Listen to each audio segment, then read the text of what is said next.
Murabi Jogja, salah satu dari murabi-murabi dari Jakarta yang diutus pada waktu itu untuk membina kami di Jogja. Yang statusnya kami waktu itu, saya Ustadz Khalid dan generasi pada waktu itu masih bersatu sebagai mahasiswa, dan beliau naik bis dari Jakarta untuk membina anak-anak mahasiswa yang di Jogja itu, di kos-kosan kami ya. Alhamdulillah sekarang kita kembali bertemu dengan beliau. Sebelum menyerahkan panggung sepenuhnya kepada beliau, saya ingin bertanya dulu di antara Ikhwan, adakah yang pengen mendapatkan buku ini tadi? Oh, yang paling depanin aja, antum ya. Antum ya. Mudah-mudahan bermanfaat untuk membina ya. Masya Allah. Ahmad ada yang pengen? Itu aja, itu yang kacamata tuh kamu ya.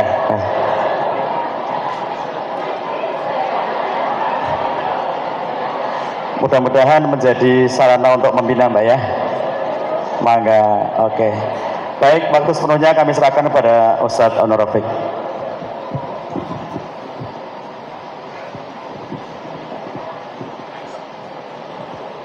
Bismillahirrahmanirrahim. Assalamualaikum warahmatullahi wabarakatuh. Alhamdulillahi hamdan katsiran tayyiban mubarakan fi kama yuhibbu rabbuna. Asyhadu an la ilaha illallah wa asyhadu anna Muhammadan abduhu wa rasuluh. Allahumma salli ala Sayyidina Muhammadin wa ala alihi wa sahbihi ajma'in, amma ba'd. Qala Allah ta'ala fi kitabil karim, a'udhu billahi minasyaitanir rajim, wa man ahsanu qawlan mimman da'a ilallahi wa amila saliha wa qala innani minal muslimin. Sadaqallahul adzim. Alhamdulillah, saya bersyukur pada Allah Subhanahu wa Ta'ala pada hari ini bisa bertemu dengan ustadz-ustadzah, kader-kader dakwah yang sangat luar biasa. Ini sesuatu yang sangat membanggakan, menggembirakan, dan mudah-mudahan memberikan optimisme di masa-masa yang akan datang untuk dakwah di Indonesia. Sebelumnya saya mohon maaf pada para guru ya, saya tadi ketemu guru saya Ustadz Tulus ya, mohon maaf saya diminta untuk berbicara di tempat ini, dan juga guru-guru saya yang lainnya yang saya banyak berguru, termasuk kepada Ustadz Cahyadi. Saya banyak berguru kepada beliau tentang bagaimana cara menulis, ini luar biasa, sangat produktif. Mudah-mudahan semuanya bermanfaat. Langsung saja, supaya waktunya efektif, saya akan menyampaikan materi yang terkait dengan kira-kira tentang pentingnya pembinaan gitu kira-kira, Ustaz ya. Saya mohon dibantu antum menjadi pendengar yang baik, karena saya bukan pembicara yang baik ya, jadi nanti supaya bisa ketemu ya. Yang pertama, ada riwayat yang mutawatir ya, yang mengatakan bahwa kita hampir di seluruh Indonesia mengalami kelemahan, penurunan, kalau tidak, semoga tidak, kemandekan proses pembinaan atau kaderisasi. Ini hampir semua sepakat ya, hampir semuanya sepakat mengeluhkan bahwa proses pembinaan itu tidak seperti kita di masa-masa dulu. Ada apa? Kenapa ini terjadi? Itu yang pertama, dan semuanya sepakat, bahkan dalam satu pertemuan disepakati ini sebagai agenda yang harus diutamakan ya. Dalam satu pertemuan besar disepakati ini harus dijadikan agenda pembahasan utama. Itu yang pertama. Yang kedua, kita sepakati dulu istilahnya. Yang dimaksud dengan pembinaan dan kaderisasi itu adalah pembinaan dan kaderisasi yang menghasilkan kader-kader yang nanti kemudian juga akan aktif membina dan aktif berdakwah. Itu yang dimaksudkan dengan mandeknya atau turunnya, lemahnya kaderisasi dan pembinaan itu. Kalau yang lainnya insya Allah masih banyak semarak, ya, masih baik-baik saja. Tetapi yang satu ini dan ini sangat mengkhawatirkan karena ini akan menentukan, ya, menentukan perjalanan dakwah ke depan. Ya, karena itu ini perlu dibangkitkan kembali dan saya sambut dengan sambutan yang sangat besar, semangat kalau ini akan dibangkitkan dari Jogja, dan memang Jogja istimewa. Mudah-mudahan dari Jogja ini akan bangkit kembali pembinaan yang dulu-dulu kita rasakan sebagai sesuatu yang sangat nikmat, menyenangkan, bahkan sebagai kebutuhan. Tidak perlu tidak perlu diminta, tidak perlu dimotivasi, semuanya bergerak dan hasilnya luar biasa. Tapi itu sekarang mengalami penurunan dan semuanya sepakat.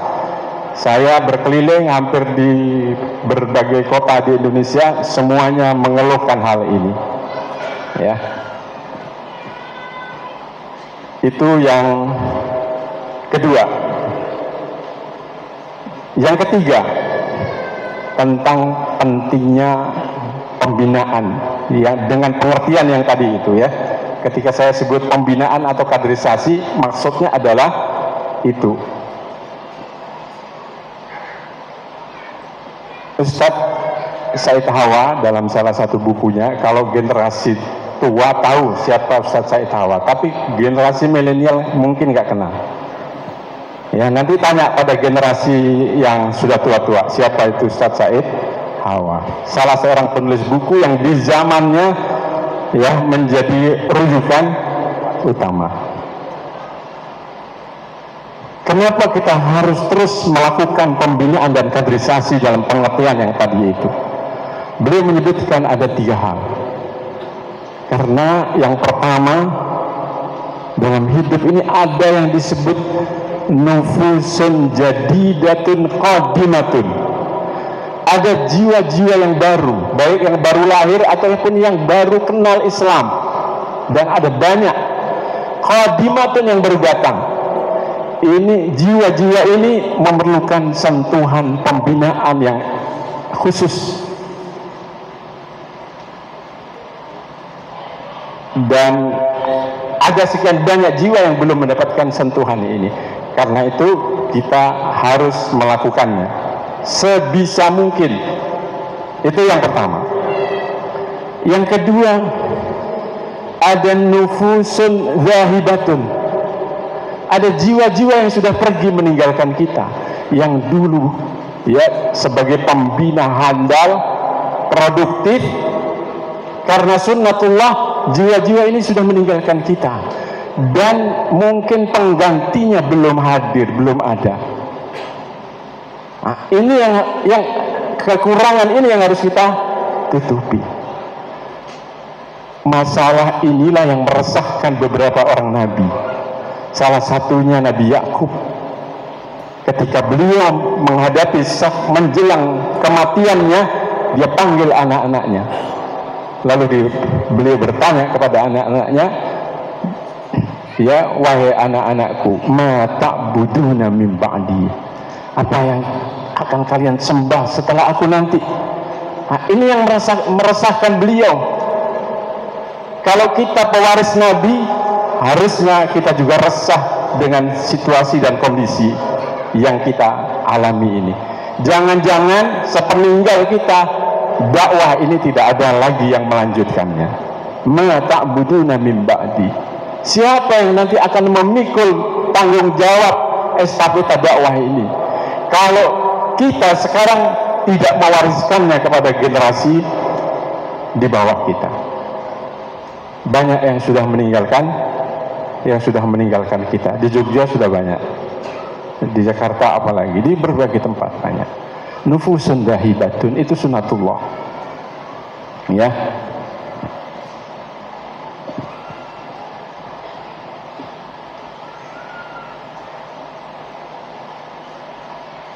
Di surat An-Nisa juga Allah mengingatkan hal ini, ya. An-Nisa ayat 9, wal yakhshal ladina law taraku min khalfihim dzurriyyatan di'afan khafu 'alaihim falyattaqullah wal yaqulu qawlan sadida.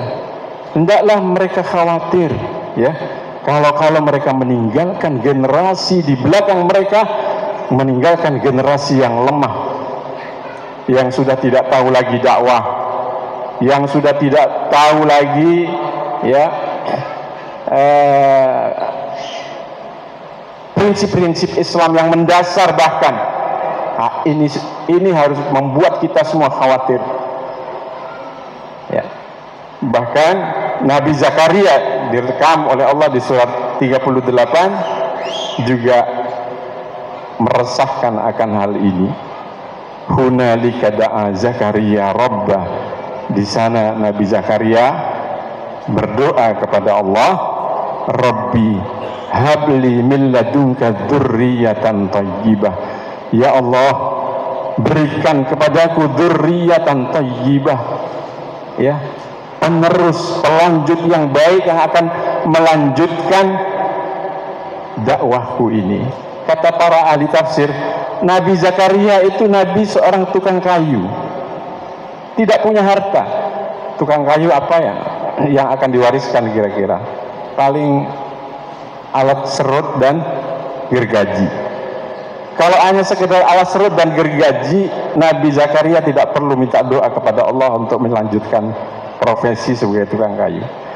Para ahli tafsir sepakat di usia tuanya beliau ini yang meresahkan beliau, karena belum ada pelanjut. Allah belum memberikan putra pelanjut dakwahnya, sehingga kemudian beliau meminta kepada Allah dan akhirnya dikabulkan oleh Allah, ya, seorang putra yang bernama Yahya.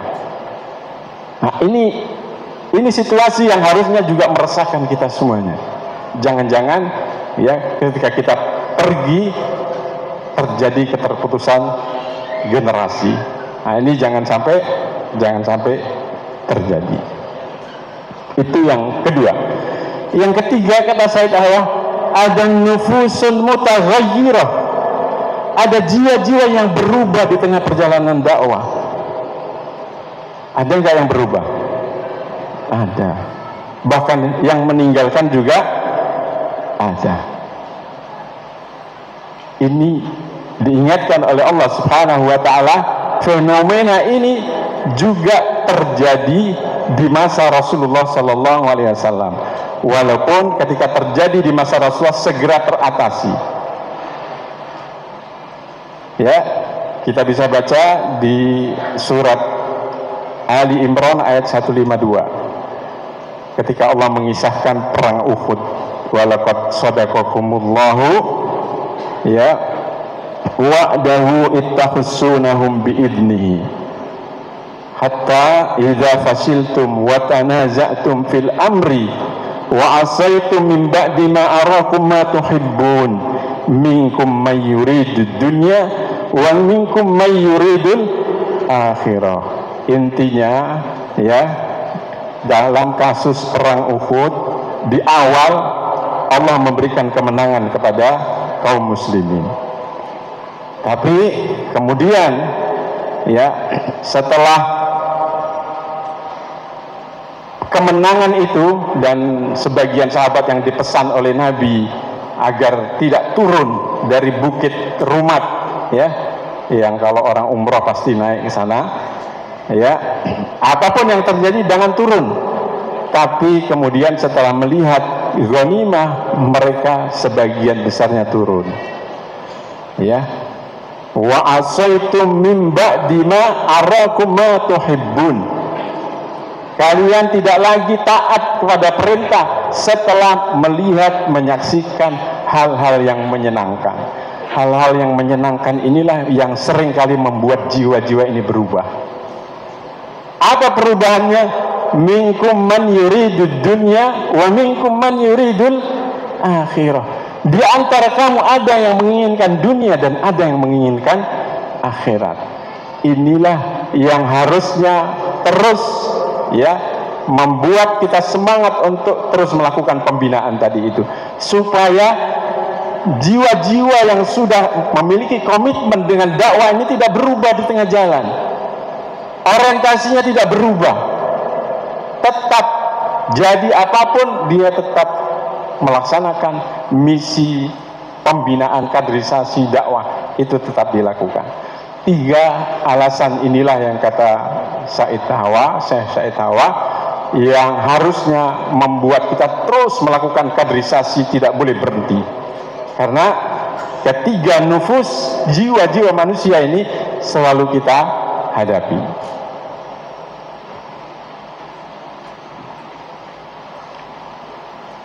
Yang keberapa? Yang keempat. Makanya harus jadi pendengar yang baik tadi itu. Ya.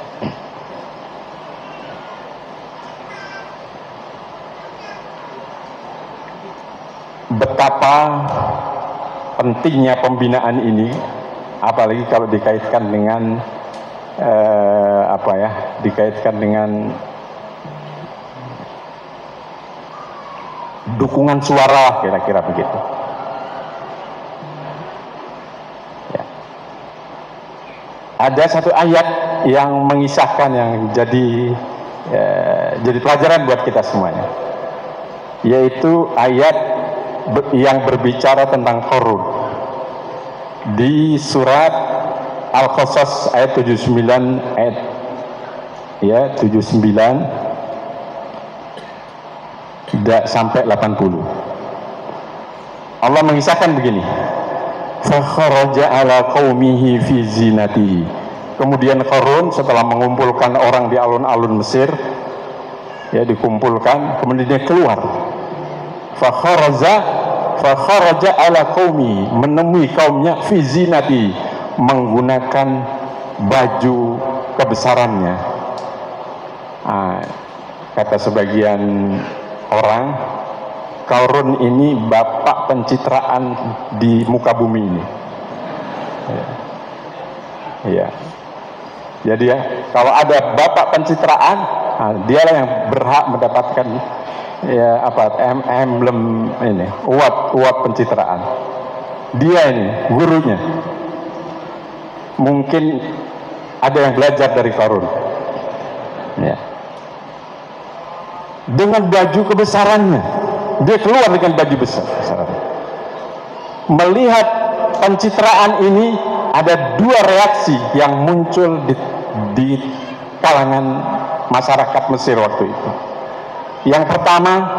Reaksi yang pertama, qulal ladina yuridunal hayatad dunya, berkatalah orang-orang yang memang orientasinya menginginkan dunia itu, mereka mengatakan, ya laitalana mislama utiya Qarun innahu ladu haddin adib.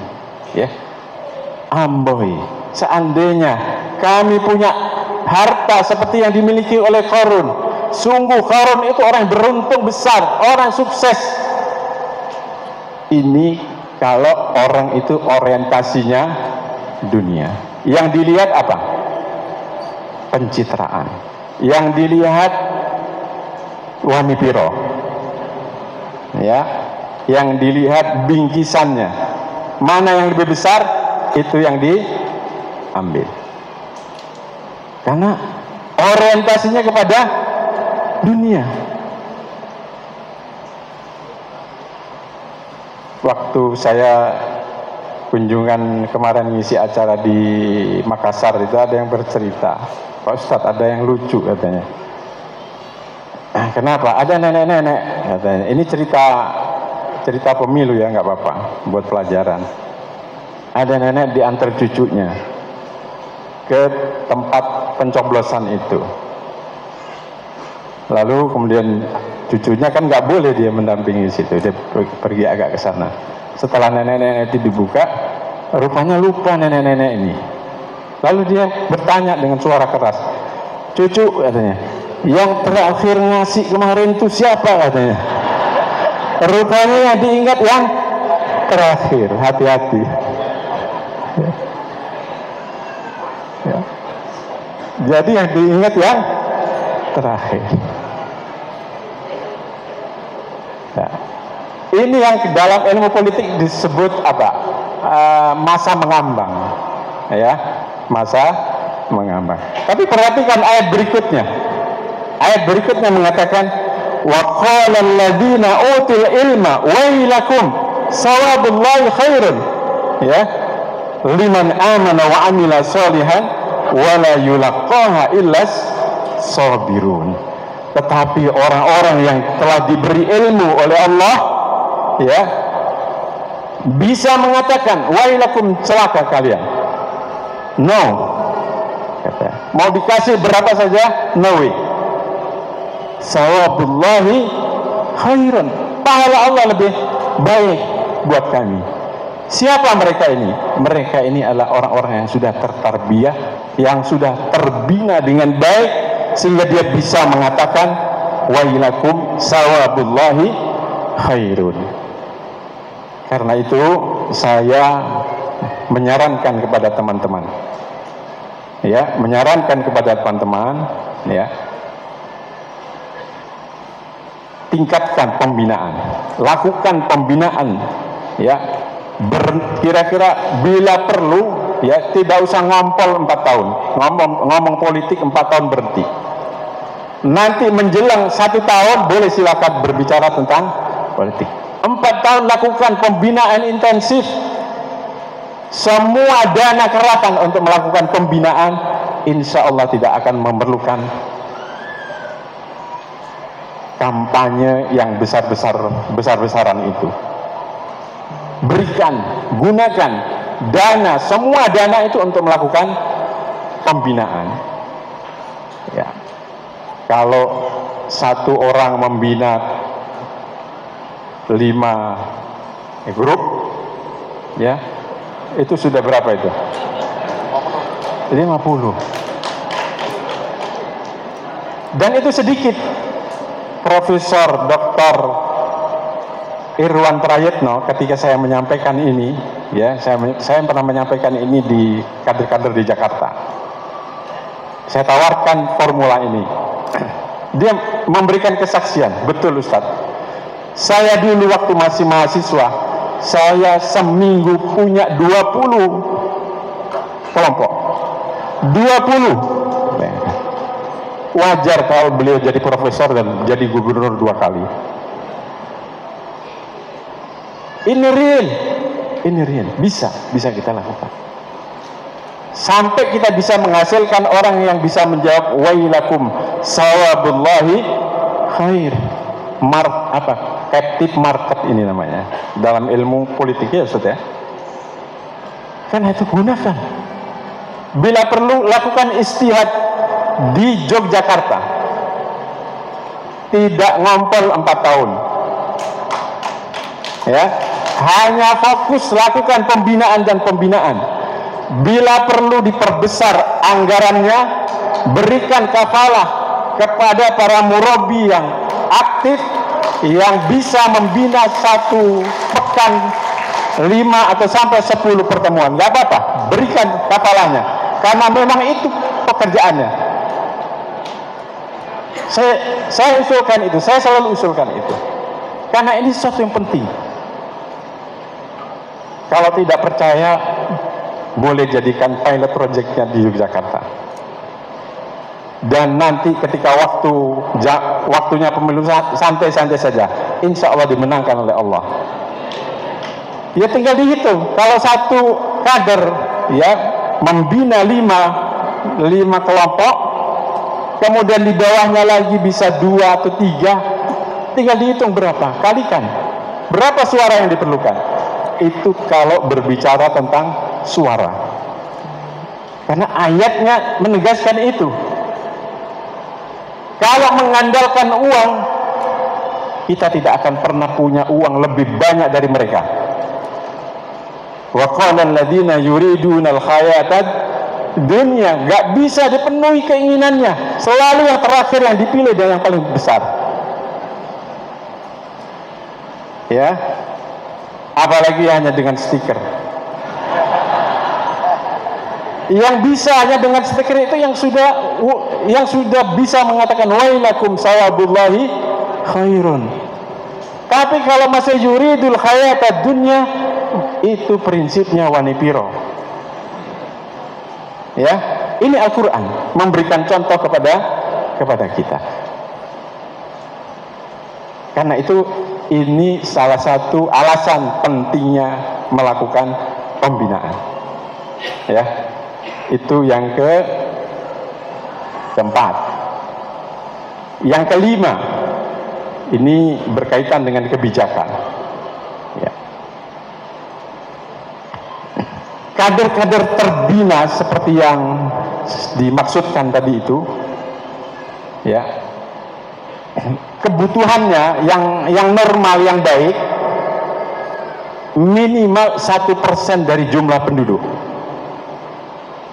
Ini pendapat ini disampaikan oleh Syekh Muhammad Ahmad Ar-Rasyid berdasarkan hadis Rasulullah Sallallahu Alaihi Wasallam, innaman nasu ka'ibili mi'atin, manusia itu seperti 100 onta, la takadu tajidu fiha rahilatan, dalam 100 onta nyaris kamu tidak bisa mendapatkan satu ekor onta yang bisa dijadikan sebagai onta penarik beban.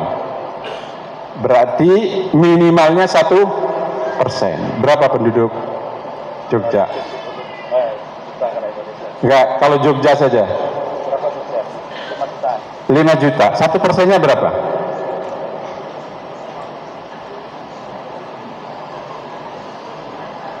Berapa 1% dari 5 juta? 50 ribu. Ya?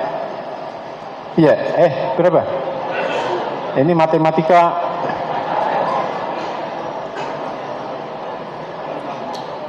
Itu kalau berkualitas, kualitasnya kira-kira mendekati kualitas sahabat. Kalau tidak berkualitas mendekati sahabat, dia 2% naiknya. Ya, karena kelemahan kualitas itu harus diimbangi dengan kuantitas. Ini kata Syekh Muhammad Ahmad Ar-Rasyid.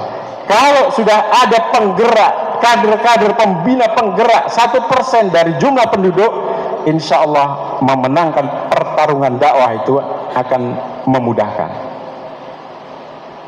Tinggal dihitung. Makanya itu bismillah, di satu RT kalau banyak memenuhi lebih dari 5%, insya Allah menang. Tapi menangnya di RT itu saja. Ya. Biasanya begitu.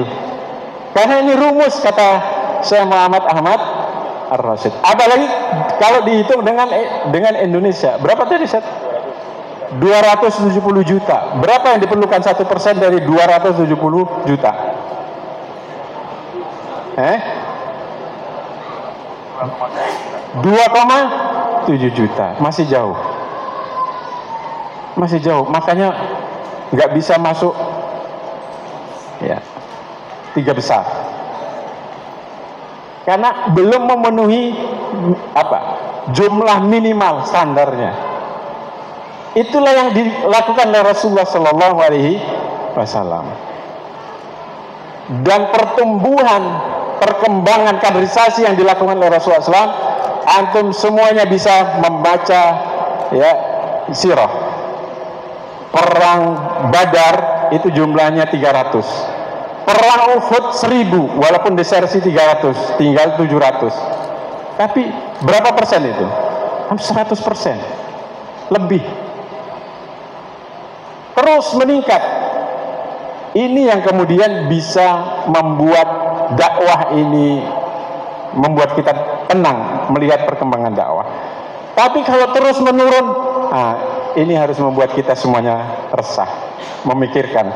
Karena itu saya sambut, ya, launching ya pembinaan yang diawali dari Jogja ini. Mudah-mudahan ini betul-betul menjadi trigger nasional, insya Allah. Ya, nggak apa-apa, lakukan istihad. Ya, perbanyak anggarannya untuk pembinaan dan nggak usah ngompol selama 4 tahun. Ya, bila perlu pakai pempes saja. Ya. Insya Allah nanti hasilnya akan bisa dilihat.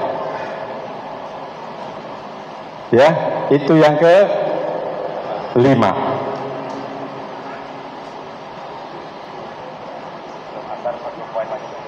Ya.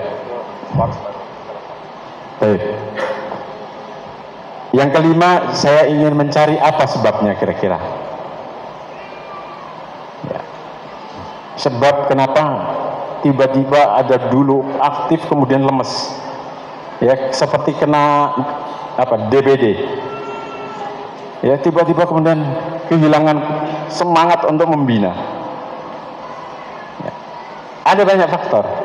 Tapi yang saya baca, saya lihat, yang saya temukan, salah satunya ya, bukan satu-satunya, itu disebutkan oleh Allah Subhanahu wa taala dalam surat An-Naml ayat 107. Dalam surat An-Naml, surat Semut ayat 107.